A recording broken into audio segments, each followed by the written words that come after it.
نصلی علی رسول الکریم اما بعد فاعوذ باللہ من الشیطان الرجیم بسم اللہ الرحمن الرحیم۔ دوستو، آج کے چھوٹے سے ویڈیو کے اندر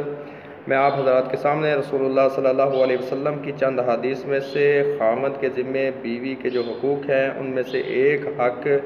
نان نفقہ، اس کے موضوع پر تھوڑی سی گفتگو کروں گا۔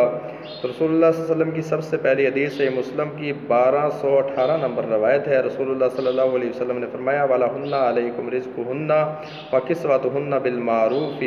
تمہارے ذمے یعنی شوہروں کے ذمے عورتوں کے لیے ان کا نان نفقہ یہ ہے کہ ان کو کھانے پینے کے لیے دو اور ان کو کپڑے پہناؤ اچھے طریقے سے۔ دوسری روایت رسول اللہ صلی اللہ علیہ وسلم کی جو میں آپ کے سامنے رکھنے والا ہوں، مسند احمد کے اندر ہے، جلد نمبر 6 ہے، صفحہ نمبر 467 نمبر ہے، اور ابو داؤد کے اندر کتاب النکاح کی روایت ہے۔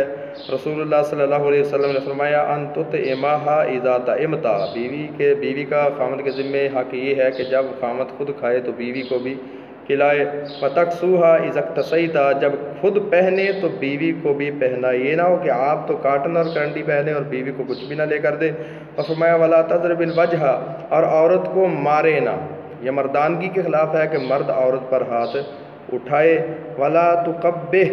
اور نہ ہی اس کو اب خامد جو ہے نہ ہی بیوی کو گالی گلوچ کرے،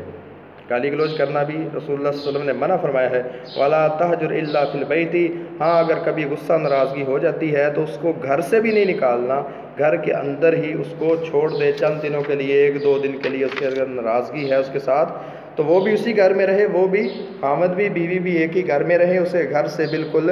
نکالنے کی اجازت شریعت نے پھر بھی نہیں دی ہے۔ تیسری حدیث رسول اللہ صلی اللہ علیہ وسلم کی، حضرت سعد بن ابی وقاص اس حدیث کے راوی ہیں، اور رسول اللہ صلی اللہ علیہ وسلم کی یہ حدیث صحیح بخاری اور صحیح مسلم کے اندر موجود ہے۔ فرمایا وَإِنَّكَ لَن تُنْفِقَ نَفَقَةً تَبْتَغِي بِهَا وَجْهَ اللَّهِ إِلَّا أُجِرْتَ عَلَيْهَا، جو بھی تو 1 روپیہ بھی اگر اللہ کے راستے کے اندر اگر تو خرچ کرتا ہے اور اس پر ثواب کی نیت کر لیتا ہے تو اللہ تجھے اس پر اجر ضرور دیں گے۔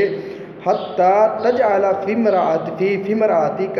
حتیٰ کہ وہ روپیہ وہ پیسہ بھی جو اپنی عورت پر اپنی بیوی پر تو خرچ کرے گا اس پر بھی اللہ تجھے اجر عطا فرمائیں گے۔ چوتھے نمبر پر رسول اللہ صلی اللہ علیہ وسلم کی حدیث اسی موضوع پر حضرت ابو مسعود البدری اس حدیث کے راوی ہیں، اور روایت صحیح بخاری میں موجود ہے، صحیح مسلم کے اندر بھی موجود ہے، یعنی متفق علیہ روایت ہے۔ حضرت ابو مسعود فرماتے ہیں کہ رسول اللہ صلی اللہ علیہ وسلم نے فرمایا اذا انفق الرجل علی اہلہ نفقۃ وہو یحتسبها کانت لہ صدقہ، جو بندہ اپنے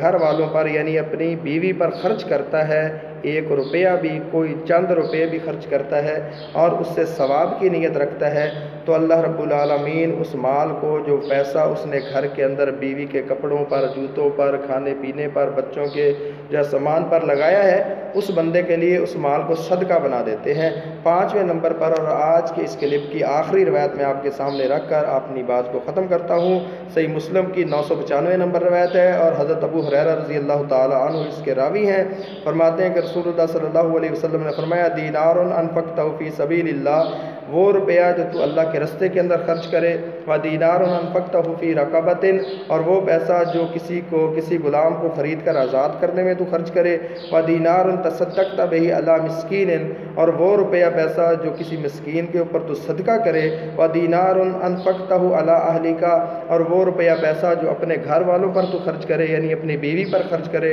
اعظمها اجر الذی انفقتہ علی اہلک، یہ سارے صدقے ٹھیک ہیں، جائز ہیں، ان پر اجر ملتا ہے۔ اعظمها اجر الذی، ان میں سے سب سے زیادہ اجر اس کا ہے جس روپے کو، جس پیسے کو تو اپنے گھر والوں پر خرچ کرتا ہے، اپنے بیوی بچوں پر خرچ کرتا ہے۔ تو دوستو، آج کے کلپ کے اندر رسول اللہ صلی اللہ علیہ وسلم کی 5 روایات میں نے آپ کے سامنے صحیح الاسناد روایات رکھی ہیں۔ مجھے اللہ سے امید ہے کہ اللہ رب العالمین ان روایات کو سن کر ہمیں اس کے اوپر عمل کرنے کی توفیق عطا فرمائے گا۔ وما توفیقی الا باللہ۔